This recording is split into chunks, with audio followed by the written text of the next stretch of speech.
오늘 하나님께서 우리에게 주신 말씀은 사도행전 9장 31절 말씀입니다.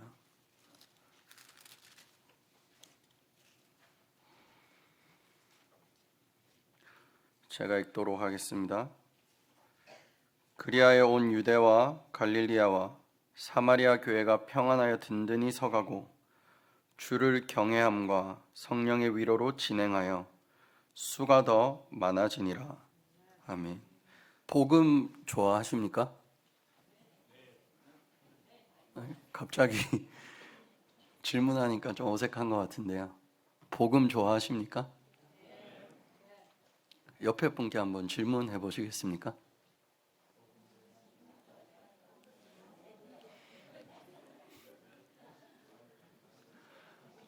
딱 한 사람 표정이 어둡습니다. 복음이 좋으면 영혼이 치유됩니다. 믿으십니까? 맛있는 걸 먹으면 배가 부르고, 병원에 가면 육신의 병도 낫고, 그리고 정신에 문제가 있는 사람은 약을 먹으면 그 사람 만나면 치유되기도 하는데요. 영혼은 복음을 먹을 때 치유가 됩니다. 오늘 예수가 그리스도란 복음을 많이 드셨으면 좋겠습니다. 많은 분들이 복음을 깨작깨작 드시는 것 같습니다. 깨작깨작 먹고 가끔 먹으면 좀 맛있게 느껴질 수도 있는데요. 복음은 계속 먹어야 됩니다. 계속 먹고 또 먹고 또 먹고 또 먹고 또 먹고, 아침에도 먹고 점심에도 먹고 밤에도 먹고 야식으로도 먹고 일어나서 새벽에도 먹고 또 아침 먹고 점심 먹고 저녁 먹고 야식 먹고 간식으로는 복음 드시고 자다 깨서 복음 마시고 다시 일어나서 복음 먹고 아침에 복음 먹고 점심에 먹고 복음 계속 먹다가 일주일이 지나가는 겁니다. 얼마나 상상만 해도 행복하지 않습니까? 복음만 먹고 이렇게 내 영혼이, 우리 교회 성도님들이 영혼이 참 많이 다이어트가 되신 것 같거든요. 영혼을 살을 찌우셔야 됩니다. 우리가 육신적인 살은 잘 찌는데 영혼을 살 찌우는데 좀 집착도 하시고 거기에 집중하시고, 오늘 평안하여 든든히 서가는 교회 2023년 우리 목사님께서 교회를 향해 주신 말씀인데요, 말씀 주시면서 복음에 미친 사람이 좀 나와야 된다, 이런 말씀을 하셨습니다. 우리가 복음을 계속 먹고 또 먹고 또 먹어서 복음에 한번 미쳐봐야 되지 않겠습니까?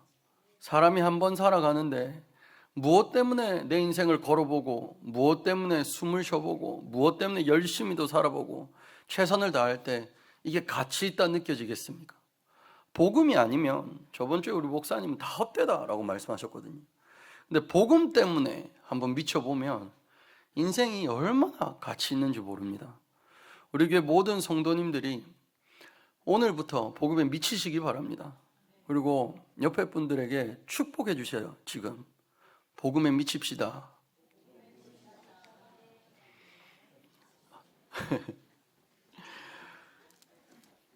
복음이 참 좋죠.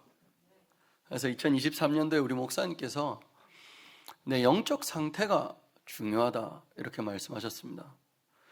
우리는 많은 것을 중요하다고 배우면서 살아왔는데 사단은 영혼은 별로 중요하지 않은 것처럼 우리에게 가르치며, 그리고 우리가 그것을 배우며 살아왔습니다.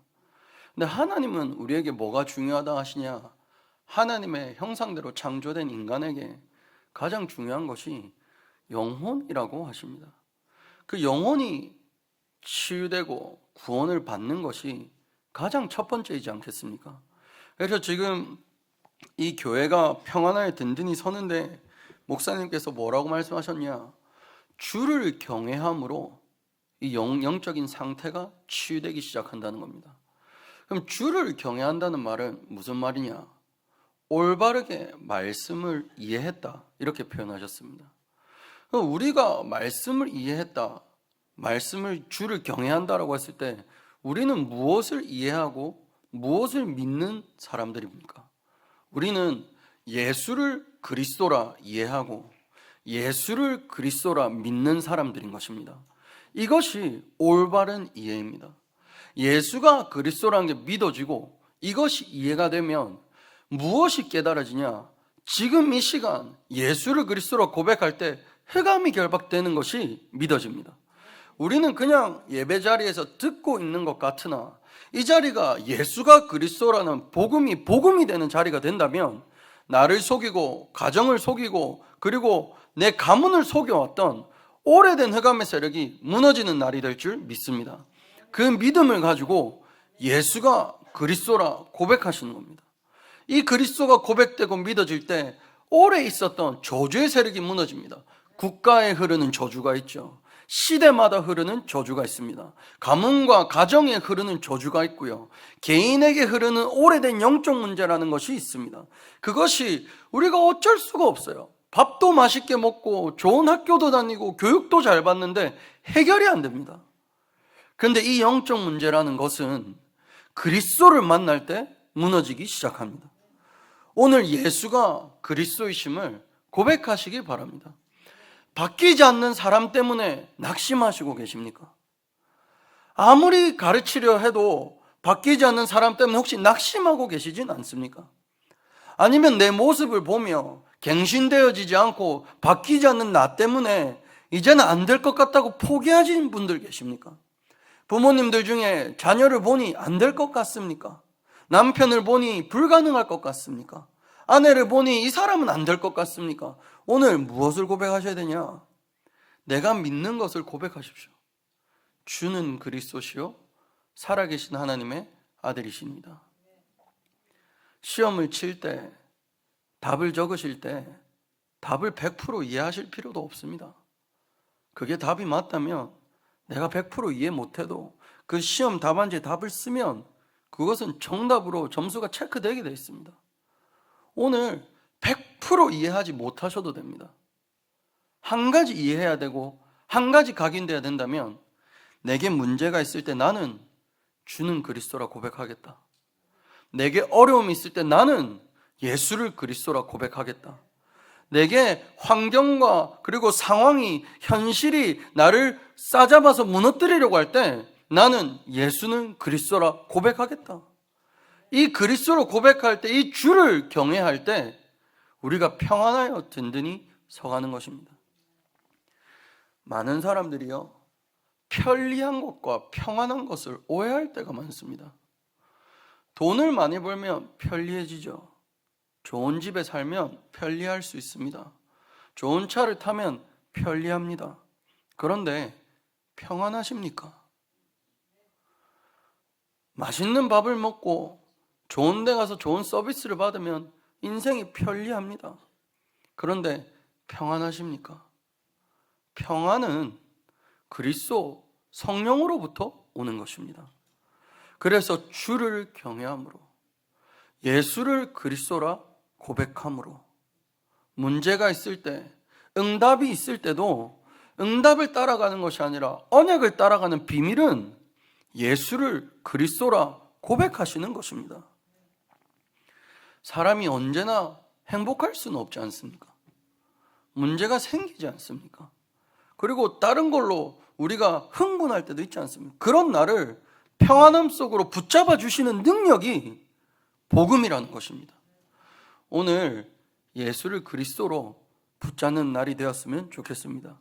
이 복음에 미쳐야 됩니다. 어느 정도 미치냐? 누가 감기 걸렸다. 탁 전화 와서 나 감기 걸려서 아파. 탁 전화 받자마자 주는 그리스도시요 살아계신 하나님의 아들이시니다 해줘야 됩니다. 나 돈이 좀 필요해. 주는 그리스도시요 살아계신 하나님의 아들이시 해줄 수 있어야 된다니까요. 우리 아이가 성적이 떨어져서 너무 힘들어해. 그 아이를 붙잡고 네 성적 왜 이러냐 하지 말고 주는 그리스도시요 살아계신 하나님의 아들이시나 고백해 줄 수 있어야 됩니다. 우리가 응답을 받을 줄 알아야 됩니다. 그 응답이 뭡니까? 예수를 그리스도로 고백하는 것이지 않습니까? 모든 문제를 응답으로 바꾸는 비밀이 오직 그리스도인 것입니다. 제가 어떤 분이 힘들다고 하셔서 그리스도 문자 하나 보냈습니다. 그러니까 그분이 저한테 그래도 힘들다는 거예요. 그래서 또 그리스도라고 문자 보냈습니다. 그러니까 목사님은 나를 이해 못한다 이러시더라고요. 그래서 그리스도라고 문자를 보냈습니다. 그리고 제가 예배 시간이 돼서 더 이상 다른 답장은 못하는데 또 뭐 문자가 오는데 예배 시간이라서 답장을 못했어요. 그 뭐 목사님이 뭐 이러냐 저러냐 하는데 예배 끝나고 그리스도보다 조금 길게 문자 보냈습니다. 주는 그리스도시요 살아계신. 그러니까 이 사람이 아멘이라고 하더라고요. 누가 이기는지 아십니까? 복음이 이깁니다. 복음이 승리하는 것입니다. 복음은 하나님은 한 번도 진 적이 없습니다. 우리가 오늘 붙잡으셔야 되겠습니다. 각인시켜야 되겠습니다. 뿌리 내리고 체질돼야 되겠습니까? 뭡니까? 주는 그리스도시요 살아계신 하나님의 아들이십니다. 이것을 복음을 이해했다라고 하는 것입니다. 어떤 성도님을 만났는데 성도님이 돈이 없다. 그리고 지금 당장이라도 이 돈을 갚지 않으면 감옥 갈 수도 있다. 이제 제가 그분을 만나서 그래서 뭐라고 말했겠습니까? 그분도 황당하신가 봐요. 그러니까 저한테 그분은 원래 교회를 좀 오래 다니던 분인데 저한테 이러시더라고요. 목사님은 제가 그리스도를 모른다고 생각하십니까? 이렇게 물어보시더라고요. 그래서 그건 아니고요. 근데 예수는 그리스도 믿으셔야 돼요. 그러니까 뭐 그분의 질문에 올바른 답은 아니죠. 그리고 이제 그분이 다음 주에까지 돈을 못 구하면 감옥 갈 수도 있다 하시기에 그럼 뭐 감옥 가서 우리는 뭘 고백하면 됩니까? 주는 그리스도시오. 근데 다음 주에 감옥 안 가시고 다락방 오셨더라고요. 하고 제가 더 당당하게 말했죠. 봐요, 주는 그리스도시래. 그러니까 하는 말이 이번에는 진짜 이거 안 갚으면 다음 주 감옥 간다는 거예요. 저한테 협박을 하는 건지. 그래서 제가 뭐라고 또 고백했겠습니까? 우리는 뭐라고 고백해야 될까요? 주는 그리스도시요 살아계신 하나님의 아들이십니다. 그러더니 아직도 감옥 안 가셨어요. 다락방 제가 5년 전에 만났으니까 지금 5년이 지났잖아요. 지금은 돈 걱정하지 않아도 될 정도로 그 그리스도 하나로 결론이 나셔가지고 응답도 많이 받고 인도받고 계십니다. 제가 그분을 보면서 이런 생각이 들었습니다. 그분이 가장 힘들었을 때 내가 만약에 돈이 있어서 돈을 좀 줬으면 어떻게 됐을까? 그분이 가장 어려웠을 때 내가 누구한테 나도 돈 빌려서 전달해 줬으면 어떻게 됐을까? 아마 서요한을 좋아할 수는 있었을 것 같습니다. 그런데 그분이 그리스도를 붙잡을까요? 사람을 찾아서 답을 얻어봤기 때문에 그 다음에도 사람을 찾지 않을까요? 제가 현장을 보고 사람을 만나면서 느낀 것은 한 개인이 그리스도를 붙잡게 해주는 것이 답인 것을 보게 됩니다. 그때 그 주를 경외하도록 그 그리스도만을 고백하도록 할 때 내 영적 상태가 치유되는 것입니다. 그리고 목사님께서 뭐라고 말씀하셨냐? 우리의 영적 상태는 성령의 위로로 치유되는 것이다. 이렇게 말씀하셨습니다. 세상 것이 아니라고 말씀하셨습니다. 세상 것으로는 치유할 수 없다. 이렇게 표현하셨습니다. 아담과 하와가 하나님을 떠나서 완전 멸망 가운데 있을 때 그들을 살린 것은 하나님의 말씀이었습니다. 창세기 3장 15절에 성령이 뭐라고 위로하시냐? 여자의 후손이 뱀의 머리를 상하게 할 것이라 위로하시는 것입니다. 오늘 그 여자의 후손 예수가 그리스도란 복음이 내 언약으로 붙잡아졌으면 좋겠습니다. 멸망 가운데 재앙 가운데 답이 보이지 않습니까? 여자의 후손이 뱀의 머리를 상하게 할 것이다. 네피림 시대가 찾아왔습니다. 비가 막 내리고요. 모든 사람이 죽어가는 겁니다. 도저히 답이 없어요. 그때 하나님께서 노아를 부르셔서 방주를 만들라라고 하십니다. 방주가 누굽니까? 예수 그리스도이지 않습니까?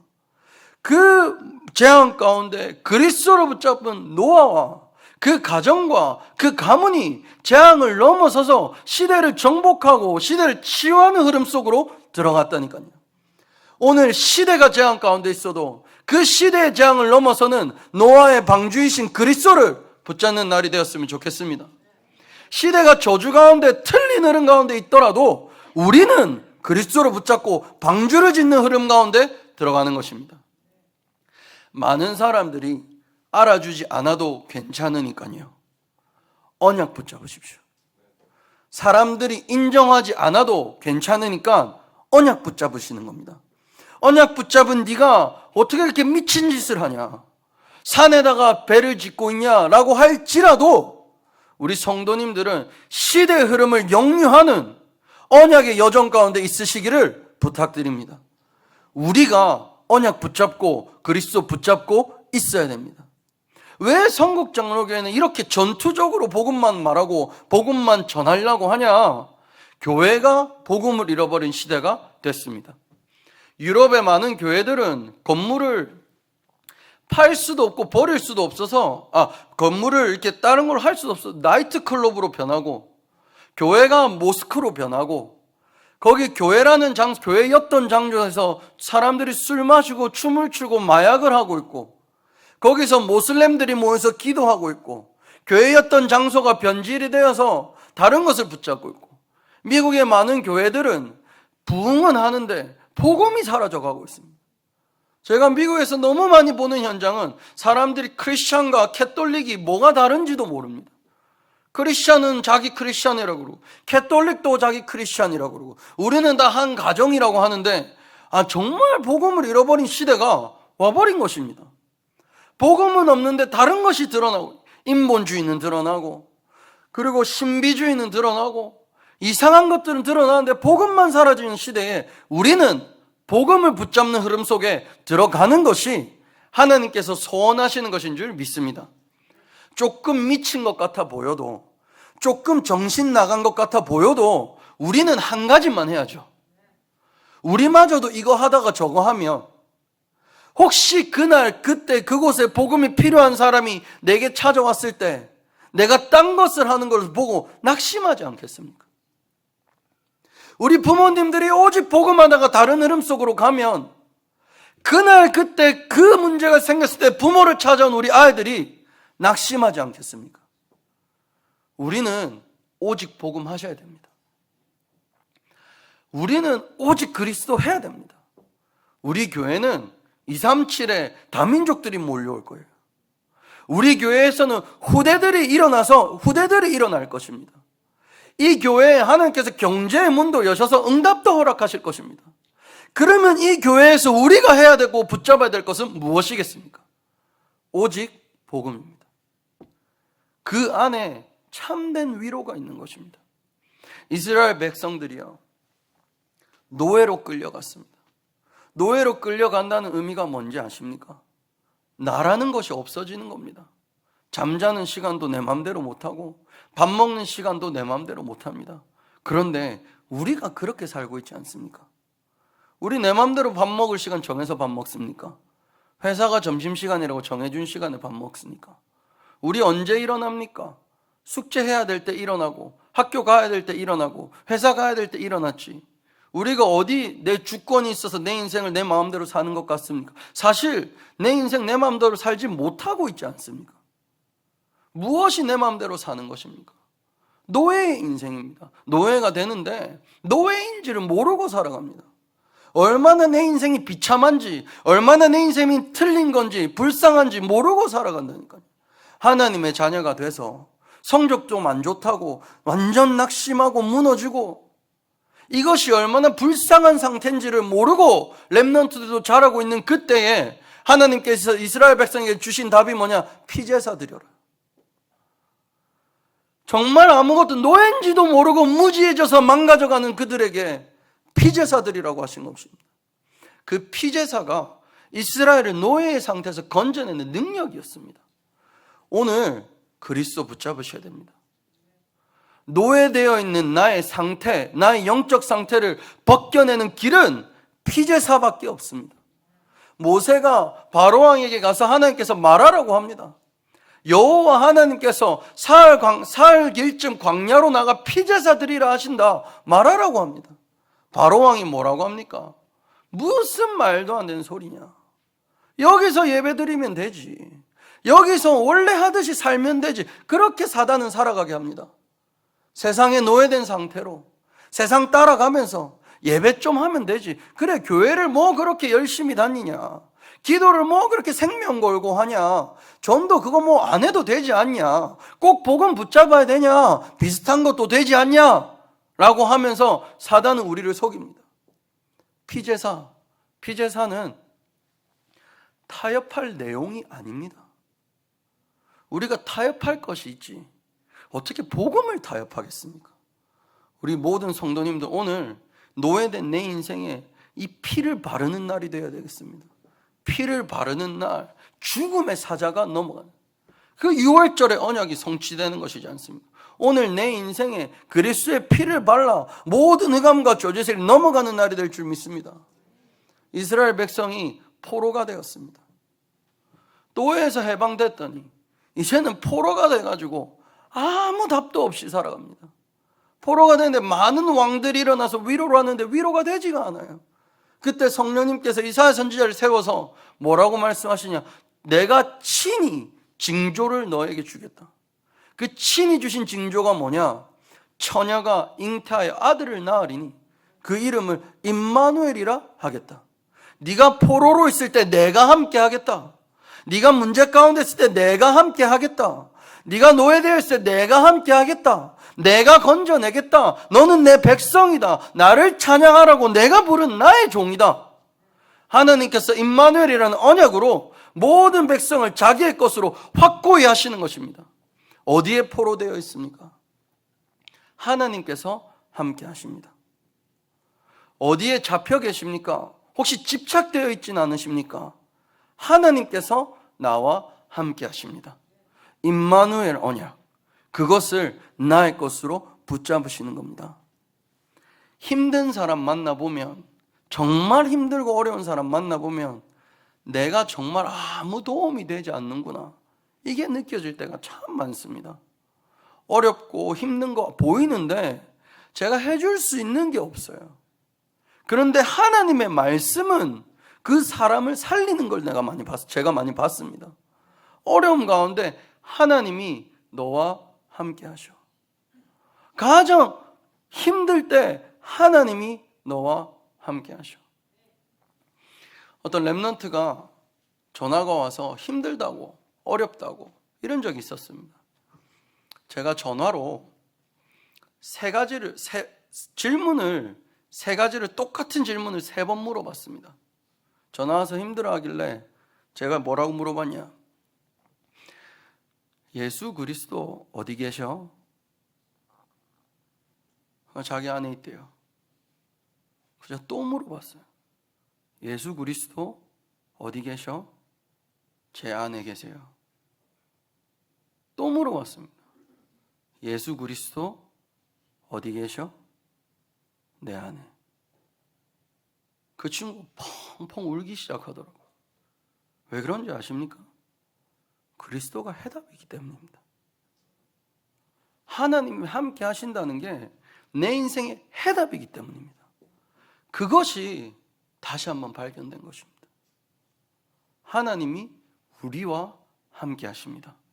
믿으십니까? 우리 옆에 분 축복해 주시기 바랍니다. 하나님이 성도님과 함께 하십니다. 한 번 더 축복해 주십시오. 하나님이 성도님과 매일 함께 하십니다. 한 번 더 축복해 주십시오. 성도님이 까먹을 때도 함께 하십니다. 한 번 더 질문할까요? 안 믿어지시죠? 라고 질문해 보세요. 그리고 또 축복해 주십시오. 그래도 하나님이 함께 하십니다. 저는 하나님이 함께 하시는 거 너무 행복하더라고요. 저 너무 행복해서 바울과 같이 살겠다 막 결단도 했었어요. 그 말이 뭡니까? 결혼도 안 하고 애도 안 낳겠다. 근데 하나님이 함께 하시니까 또 결혼도 하게 하시고 애도 낳게 하셨는데, 제가 저희 아이들 그리고 저희 와이프한테 가장 많이 하는 얘기 중에 하나가 예수는 그리스도다. 하나님 함께 하신다. 저희 와이프가 한 번씩 힘들다라고 할 때가 있거든요. 그러면 제가 주는 대답은 뭐냐? 하나님이 함께 하셔. 제가 와이프에게 반했던 이유가, 한번 한국에 있을 때 랩넌트로 자랐는데 어떤 랩넌트들 앞에서 이렇게 발표하는 자리가 있었거든요. 근데 그때 와서 와이프가 뭐라고 발표했냐? 자기는 복음을 위해 순교하고 싶다, 이런 발표를 한 거예요. 거기에 제가 뻑 간 겁니다. 하나님께 순교할 사람. 갖고 힘들다 할 때마다 제가 말합니다. 당신 순교한다 했잖아. 이런 모양은 아니래요. 아니야, 이런 모양이야. 순교가 꼭 돌 맞아야 돼? 남편이 집에 없는 거야. 그리고 애들 말 안 듣는 거야. 24시 집안일 하다가 교회 가서 헌신하고 이러다가 제자 세우고 죽는 게 순교야. 우리는 순교를 돌 맞는 것만 생각하는데, 순교가 남편 집에 없는 것도 순교입니다. 그 많은 아내분들 힘 얻으시기 바랍니다. 하나님이 함께 하십니다. 하나님이 함께 하신다는 게 얼마나 행복하고 기쁘고, 우리 이거 잃어버려서 망한 거잖아요.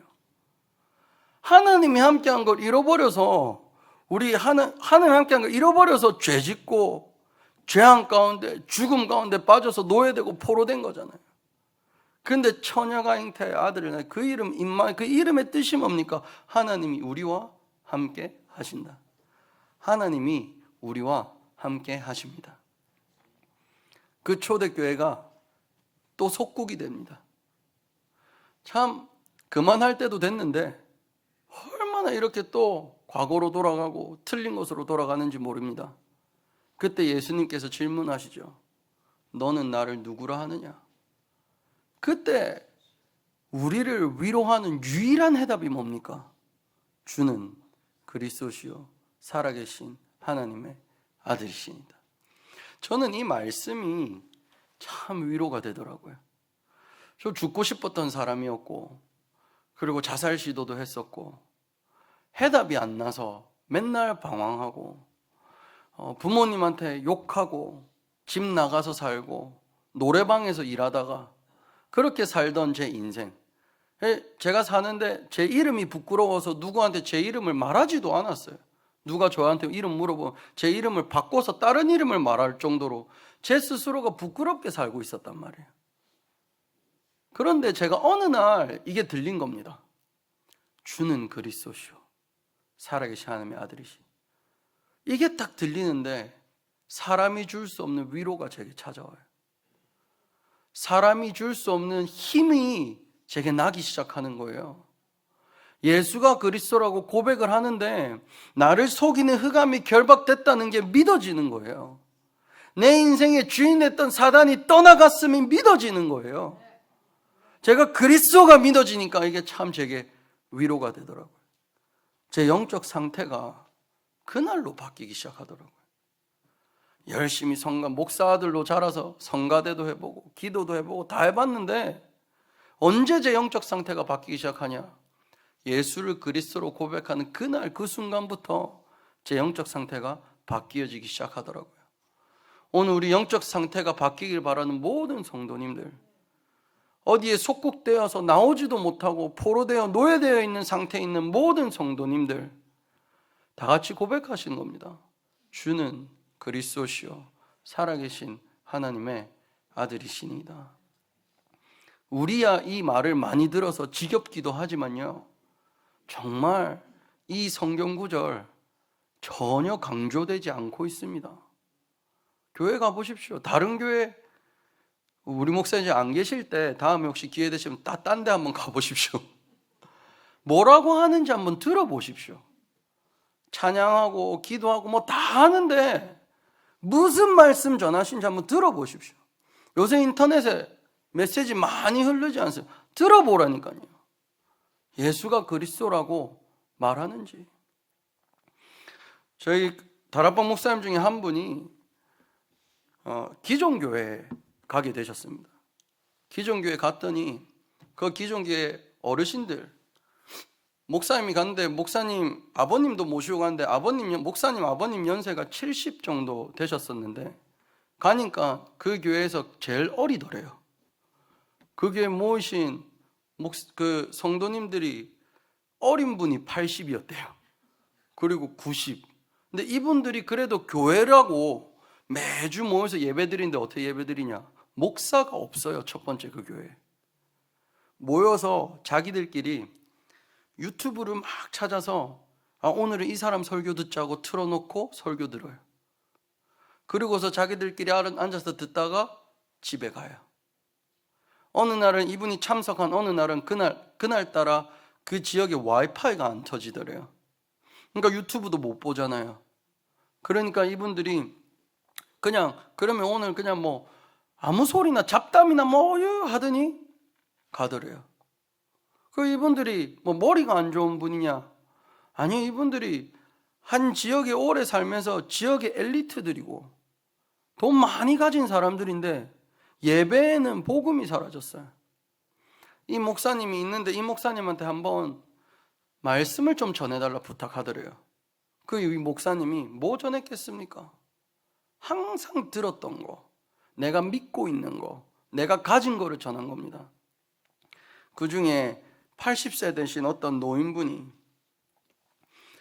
내 신앙생활 40년 가운데 처음으로 구원받았다라고 고백을 하더래요. 예수가 그리스도한 복음을 듣고, 그리고는 이분들이 말씀을 듣고 치유되기 시작하는 거예요. 주는 그리스도라는 복음이 우리는 참 많이 들었지만 사실은 이 시대는 잃어버린 복음입니다. 피제사, 임마누엘, 여자의 후손, 오직 그리스도, 이거요? 우리야 많이 들었습니다. 어쩌면 지겹기도 하겠죠. 한 번만 다른 기독교인들 만나서 대화해 보십시오. 불신자는 당연히 모르고요. 한 번만 현장 가서 문제 가운데 어려움 가운데 있는 사람들 만나서 대화해 보십시오. 뭘 몰라서 방황하는지가 보일 겁니다. 그리스도를 듣지도 못했어. 들었는데 이해가 안 돼. 이해했는데 영접을 안 했어. 영접했는데 교회에서 멀어졌어. 교회는 다니는데 기도는 안 해. 기도는 하는데 언약은 없어. 이런 식으로 현장이 무너져가는 것입니다. 우리가 100번, 1000번 평생 고백해도 모자라지 않는 것이 예수가 그리스도라는 이 복음입니다. 이 복음으로 우리가 위로를 받고, 이 복음으로 힘을 얻고, 이 복음으로 오늘 우리의 영적 상태가 바뀌어지게 될 줄 믿습니다. 이제 우리는 이 복음을 갖고 어디를 향해야 될까요? 237입니다. 237 전 세계를 말합니다. 이 237 어디로 향해야 되냐? 우리는 이제 이방인의 뜰로 나아가야 됩니다. 언어가 안 되기 때문에 아니요. 복음이기 때문에 가능합니다. 문화가 다른데 괜찮습니다. 복음이니까 가능합니다. 나는 저 사람을 잘 모르고 저 사람도 나를 잘 괜찮습니다. 오직 성령이 너에게 임하시면 너희가 권능을 받고 예루살렘과 온 유대 사마리아 땅끝까지 이르러 내 증인이 되리라 말씀하셨습니다. 한국에 돈 벌라고 왔던 사람이 있습니다. 돈 벌라고 왔던 사람이 복음을 만났어요. 그래서 이 사람이 지금 전도사가 되고 목사가 됐습니다. 전도사가 돼서 목사가 돼서 어디로 지금 선교 현장을 떠나냐? 아마존으로 선교를 떠납니다. 그 이분은 지금 아마존에 차도 없으니까 뭐 걸어서 간대요. 걸어서 가는데 교회가 벌써 3군데나 개척을 하셨어요. 80명씩 모인대요. 80명씩 모이고 그 사람들이 모여서 듣는 복음 딱 하나, 주는 그리스도시요 살아계신 하나님의 아들이신. 이 현지인이 복음 듣고 일어나서 자기 현장 가서 복음 말하는데 그 현장에 너무 갈급한 사람들이 복음을 듣고 살아나기 시작한다는 것입니다. 이것이 우리가 미국에서 체험해야 될 전도운동입니다. 언어 문제되지 않습니다. 문화 문제되지 않습니다. 복음을 잃어버렸던 것입니다. 이 복음을 가진 모든 성도님들, 예수님께서 마지막에 뭐라 하시냐? 너희는 가서. 이방인에게 누가 가야 될까요? 우리가 가는 것입니다. 제가 미국에 계신 어떤 분과 다락방을 할 기회가 생겨서 말씀을 이렇게 전했더니 그분이 저한테 이렇게 말씀하시더라고요. 이 말씀은 12 제자한테 준 거지 자기한테 준 거 아니라고. 그래서 미국 교회가 무너지는구나 많이 보게 됐습니다. 오늘 우리 여기 계신 분들은 마태복음 28장 16절 28절을 어떻게 받아들이십니까? 12제자에게 누군가에게 줬던 말씀입니까? 아니면 내게 주시는 말씀입니까? 너희는 가서 우리 보고 가라 하십니다. 우리 보고 어디로 가라 하십니까? 모든 족속으로 가라 하십니다. 그리고 가서 뭐 하라고 하십니까? 제자 삼으라고 하십니다. 제자는 하나님의 말씀을 가진 자를 제자라고 합니다. 가서 아버지와 아들과 성령의 이름으로 뭘 주냐? 세례를 주고, 그 개인이 한 사람이 복음화된다는 말은 교회화된다는 말입니다. 교회를 중심으로 제자가 되어 가서 뭐하냐? 재생산하자는 거예요. 내가 너에게 분부한 모든 것을 가르쳐 지키게 하라. 우리 보고 가라 하시는 겁니다. 그 결혼을 하면 그 신부 뭐라 그러죠? 신부 하얀 옷, 드레스라고 하나요? 그거를 이렇게 잡아주는 이모님들이 있잖아요. 그 한국에서 결혼할 때 이제 이 이모님이라는 분이 저희 와이프 이렇게 화장하고 뭐 하고 저도 화장하고 하고 와이프 이렇게 드레스를 꼭 잡아주고 그 이분이랑 같이 택시 타고 저희 결혼식장으로 가고 이랬거든요. 택시 타고 갈 때 뭐 할게요? 이모님한테 복음 전했어요. 영접했을까 안 했을까요? 안 했으면 말 안 했겠죠. 복음 전하는데 이 이모님이 복음 듣고 영접하시고 이제 결혼식까지 이제 다 하셨는데, 이 말씀을 드리는 이유가 뭐냐면 우리는 너무 이때와 저때를 따질 때가 많습니다. 그 전도 운동의 시간표도 나한테 둘 때가 참 많은 것 같아요. 내가 할 수 있을 것 같다. 내가 못할 것 같다. 지금은 가능한 시간이다. 지금은 안 되는 시간이다. 아니요. 너희는 가서 모든 성도님들을 하나님께서 그리스도의 제자로 부르셨습니다. 믿으십니까? 처음부터 전도자로 부르셨습니다. 믿으십니까? 그래서 너희는 가서 모든 족속으로 제자를 삼아 아버지와 아들과 성령과 성령 이름으로 세례를 주고, 그리고 내가 너에게 분부한 모든 것 그대로 그들을 가르쳐 지키게 하라. 그러면 세상 끝날까지 내가 너희와 항상 함께 있으리라. 237이라는 언약을 하나 딱 붙잡았습니다. 저는 개인적으로 한국 사람이다 보니까 외국 사람 별로 안 좋아해요. 좋아하십니까? 그렇습니까? 저는 이상하게 이렇게 외국 사람한테 정이 이렇게 잘 이렇게 안 가더라고요. 저는 이게 언어 문화 차이인 줄 알았는데 그냥 이렇게 내 나라 사람 이런 게 있는 것 같아요. 그러다 보니까 다락방 한다 할 때도 한국에 만나면 얘가 안 한다 해도 꼭 찾아가서 하는데, 다민족 애가 안 한다 하면 쉬어야지 이렇게 되더라고요. 제가 얼마나 237을 품고 있지 않은 사람인지 이런 제가 참 보이더라고요. 그리고 그러니까 우선은 품지 않았는데 언어도 안 돼. 그러니까 완전 일석이조잖아요. 걸었다가 문화도 틀려. 그러니까 삼위일체를 이루거든요.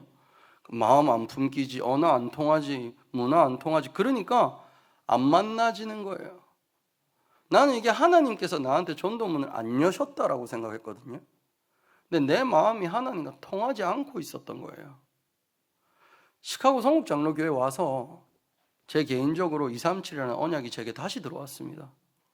정말 세계복음화를 기도했었는데 저는 세계복음화에 전혀 준비되지 않은 사람이었더라고요. 그래서 하나님, 내가 237 품고 기도하게 해주세요. 그리고 237이 내게 문이 열리게 해주세요. 그렇게 한 사람 한 사람 만나기 시작했는데 신기하게 하나님께서 237 문을 열고 계십니다.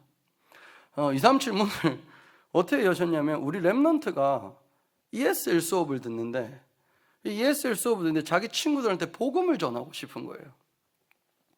근데 저는 영어가 되면 세계복음을 할 줄 알았는데 얘가 ESL 친구들을 저한테 데리고 오다 보니까 이거는 내가 영어를 저도 못하는데 내가 걔들보다 영어 잘해.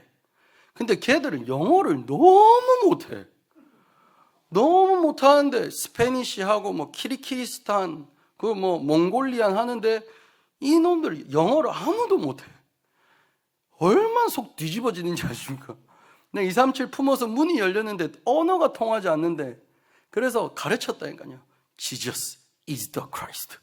그럼 맨날 만나면, 이 다민족 애들 만나면 다락방이 길지도 않아요. 왜냐면 내가 길게 할 수 있는 언어가 없어.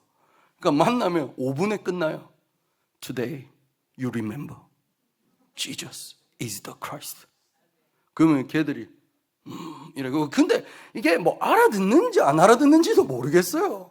그냥 그러면 처음 만날 때는 이거 전하고 Do you want to accept? 물어보고, 그러면 Yes 이래요. 이게 알아듣고 영접하는 건지 그냥 하는 건지 하여튼 다 영접은 했어요. 영접하고 다락방 하는데 진짜 이게 어렵더라고요. 그런데 그 현장들을 통해서 전도문이 열려요. 얘는 배운 게 뭐 언어가 길지 않으니까 통하지를 않잖아요. 그러니까 알아듣는 건 예수는 그리스도밖에 없어. 근데 이게 진짜 영접이 됐나 봐요. 그러니까 자기 친구 데리고 와요. 그리고 누구 소개시켜줘요. 그리고 이 사람 만나보래요. 제가 그때 느낀 게, 이거 성경 많이 알아서 전도하는 게 아니구나. 예수가 그리스도란 답이 있는 사람은 누구든 만나든 전할 수 있구나. 이 복음이 백인에게도 복음인 줄 믿습니다. 아멘. 이 복음이 흑인에게도 복음인 줄 믿습니다. 이 복음이 황인종 우리한테도 복음이지 않습니까? 흑인 백인한테도 복음이 맞다니까요. 오늘 이 237이 하나님과 나와 통하는, 이 뭔가 통하는 이 언약이 되었으면 좋겠습니다. 그리고 하나님께서 우리를 통해 뭐 하시기 원하시냐? 치유하시기 원하십니다. 기도의 뜰을 만들라라고 하십니다. 마가복음 11장 17절에 이 교회는 만민이 기도하는 집이다라고 하십니다. 그러면서 마가복음 16장 15절 20절을 주셨는데, 온 천하에 다니며 만민에게 뭘 전하냐? 복음을 전하라. 이걸 뭐 누구한테 하라고 하시는 것이냐? 나한테 하라고 하시는 것입니다. 믿으십니까? 이것을 나의 언약으로 붙잡길 기도하겠습니다. 모든 사람에게 복음을 전하고, 그리고 표적이 따르리니 내 이름으로 귀신을 쫓아내며 새 방언을 말하고 뱀을 집어올리고 무슨 독을 마실지라도 해를 받지 아니하며 병든 사람에게 손을 얹은 즉 나으리라. 제자들이 나가 두루 전파할세 주께서 어떻게 하시냐? 함께 역사하사. 전도운동은 내가 하는 게 아니라 하나님이 함께 하시는 것입니다. 그래서 전도는 되어지는 것입니다. 이 언약을 붙잡고 모든 성도님들은 기도 시작하시는 겁니다. 하나님, 그리스도로 내가 치유되게 하시고, 하나님, 그리스도로 현장을 치유하게 하시고, 하나님, 그리스도로 내가 만나는 사람을 치유하게 하시고, 만남이 치유되게 하시고, 그리스도로 경제가 치유되게 하시고, 내 체력도 치유되게 하시고, 그리스도의 능력으로 내 가문과 이 인생이 치유되게 하시고, 현장이 치유되게 하시고, 지역의 우상이 무너지게 하시고, 그리스도로 들고 가는 현장마다 지역의 귀신이 무너지는 날이 되게 하여 주시며, 그리스도로 붙잡고 나아가는 현장마다 하나님의 나라 임하게 해 주시고, 그리스도 붙잡고 기도할 때 영적 문제 가운데, 중독 가운데 빠져있는 많은 사람을 그리스도로 살리게 하여 주시고, 우리가 그리스도로 현장을 두고 기도하시는 겁니다. 그래서 교회는 만민이 기도하는 집이라. 여기서 정말 아픈 사람, 힘든 사람, 병든 사람 그리스도로 치유해 주시는 겁니다. 누가 그걸 하는 겁니까? 내가 하는 겁니다. 전도는 목사만 하는 것이 아닙니다. 전도는 우리가 하는 것입니다. 하나님께서 우리를 통해 현장에 치유를 가져오실 줄 믿습니다. 그리고 우리는 어떤 뜰을 만들어야 되냐? 아이들의 뜰입니다. 그래서 렘넌트를 서밋으로 세우라 말씀하셨는데, 이것을 말씀하시면서 우선순위를 바꿔야 된다, 이렇게 표현하셨습니다. 예수님께서 베드로에게 나타나셔서 네가 나를 저것들보다 더 사랑하냐? 라고 물어본다 하십니다. 그 베드로가 한 고백입니다. 내가 주를 사랑하는 줄 주께서 아시나이다. 여기 계신 분들 안 그래 보여도 복음 사랑하시는 줄 믿습니다. 옆에 분 한번 보시고 축복해 줄까요? 당신 복음 사랑하는 줄 압니다.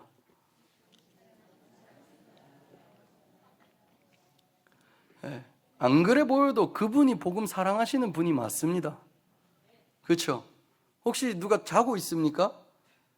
복음 사랑해서 평안한 상태인 겁니다. 복음 사랑하는 거. 복음을 참 사랑하는. 복음을 사랑하는 베드로에게 이제는 어린 양을 먹이라. 우선순위가 바뀌기 시작하는 겁니다. 네가 지금까지는 네 원하는 대로 다녔으나 이제는 아니다. 이제는 내가 이끄는 대로 간다. 이 베드로의 우선순위가 바뀌죠. 요셉이 우선순위가 바뀌었습니다. 형들이 팔아서 노예가 되었는데 요셉이 우선순위가 뭐로 바뀌냐? 여호와께서 요셉과 함께 하시니. 이 요셉이 좀 잘 된 줄 알았는데 감옥에 갑니다. 감옥에 갔더니 하나님께서 뭐라 하시냐? 여호와께서 요셉과 함께 하시니. 창세기 45장 5절에 요셉이 형들을 드디어 만납니다. 우선순위가 바뀐 요셉의 고백입니다. 형들이 나를 팔았다고 해서 근심하지도 말고 한탄하지도 마소서. 하나님이 생명을 보존하시려고 하나님께서 나를 당신들 앞서 보내셨나이다. 우선순위가 바뀐 자의 고백입니다. 다윗이 뭐라고 고백합니까? 여호와는 나의 목자시니 내게 부족함이 없으리로다. 복음을 체험한 사람이 우선순위가 복음으로 바뀌니 부족한 게 없는 사람이 되었습니다. 시편 71편 18절에는 다윗이 이런 고백도 합니다. 하나님이여, 내가 늙어 백발이 될 때에도 나를 버리지 마시며 내가 주의 힘을 후대에 전하고 주의 능력을 장래의 모든 사람에게 전하기까지 나를 버리지 마소서. 이게 다윗이 가진 우선순위입니다. 복음을 전하고 후대에게 말하기를 원하는 것입니다. 베드로의 우선순위가 바뀌었습니다. 베드로의 우선순위는 자기 목숨이었습니다. 자기 생명이었고요. 그런데 안진뱅이를 보고 베드로가 뭐라 하냐? 내게 있는 것을 너에게 준다. 예수를 전하기 시작합니다. 그 예수를 말하면 죽는다고 합니다. 근데 베드로가 뭐라고 해답하냐? 다른 이로서는 구원을 얻을 수 없나니 천하 사람 중에 구원을 얻을 만한 다른 이름 우리에게 준 적이 없다. 내가 보고 내가 들은 것을 말하지 아니할 수 없다. 내가 보는 거, 내가 들리는 게 달라지기 시작한 겁니다.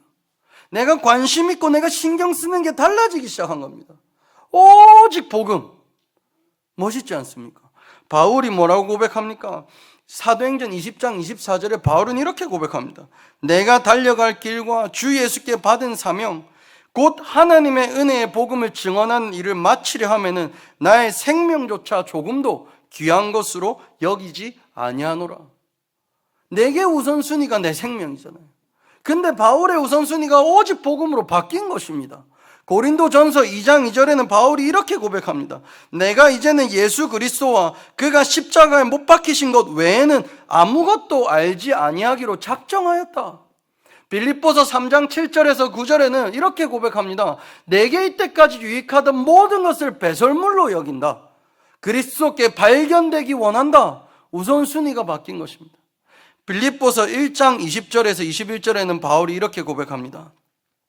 나의 간절한 기대와 소망을 따라 아무 일에든지 부끄러워하지 아니하고 지금도 전과 같이 온전히 담대하여 살든지 죽든지 내 몸에서 그리스도가 존귀하게 되려 하나니 이는 내게 사는 것이 그리스도니 죽는 것도 유익함이다. 안 죽으려고 발버둥 치는 게 아니죠. 죽음 또한 유익한 것입니다. 오늘 현장을 살리라 부름받은 모든 성국 장로교회 성도님들, 하나님께서 이 후대를 살리고 237을 살리고 치유를 가져오며 서밋을 이렇게 주역으로 부르신 줄 믿습니다. 이 언약의 주역이 누구냐? 나입니다. 이 말씀이 누구한테 성취될 것이냐? 나입니다. 이 말씀을 누가 따라가야 되겠습니까? 내가 따라가는 것입니다. 이 말씀을 누가 현장에 전하겠습니까? 내가 전하는 것입니다. 결론적으로 말씀을 붙잡고 기도하는 이 일을 우리 목사님께서 뭐라 말씀하셨냐? 매일 해라. 날마다 해라. 사도행전 5장 42절에 그들이 날마다 성전에 있든지 집에 있든지 예수는 그리스도라고 가르치기와 전도하기를 그치지 아니하니라. 내가 말씀을 붙잡고 기도하고 하시는 성령의 역사를 매일 체험하시는 것입니다. 가끔 체험한 신앙으로도 우리가 이렇게나 잘 자라고 있습니다. 그러나 이 그리스도 살아있는 신앙을 매일 체험한다면, 성령의 역사를 매일 체험한다면, 이것이 내게 오직이 되고 유일성이 되고 재창조가 된다면 이것을 후대에게도 남길 시스템으로 하나님께서 남기실 줄 믿습니다. 그래서 복음은 매일 누리시는 겁니다. 누가 이 복음을 매일 누릴까요? 내가 매일 누리는 겁니다. 누가 이 복음을 붙잡고 매일 기도할까요? 내가 이 복음을 붙잡고 매일 기도하시는 것입니다. 누군가에게 성령이 역사하셨대, 저 사람에게는 전도의 문이 열렸대, 저 사람은 복음 붙잡고 기도하니까 경제의 문도 열리네, 저 사람은 정신문제도 치유됐대. 이 이야기들이 남의 것이 아니라 나의 것이 되었으면 좋겠습니다.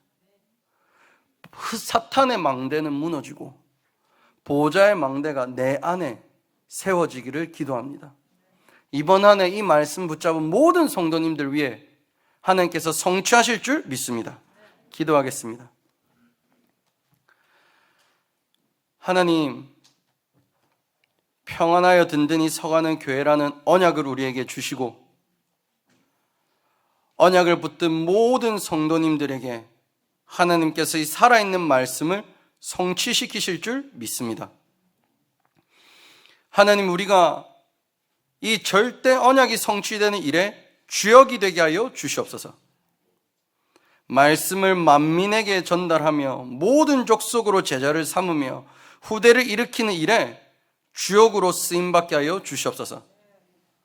우리는 너무 모자라나 언약을 붙잡은 우리를 통해 이방인의 뜰이 세워지게 하여 주시옵소서. 부족한 것 같으나 언약을 붙잡은 우리 위에 기도의 뜰이 세워지게 하여 주시옵소서. 안 될 것 같지만 언약을 붙잡았기에 아이들의 뜰이 세워지는 그것을 보는 증인이 되게 하여 주시옵소서. 하나님, 언제나 그리스도를 붙잡게 해주셔서 감사드립니다. 날마다 복음을 누리고 그 복음을 가지고 기도하며 성령의 역사를 체험하는 주역들이 되게 하여 주시옵소서. 주 예수 그리스도 이름으로 기도드립니다. 아멘.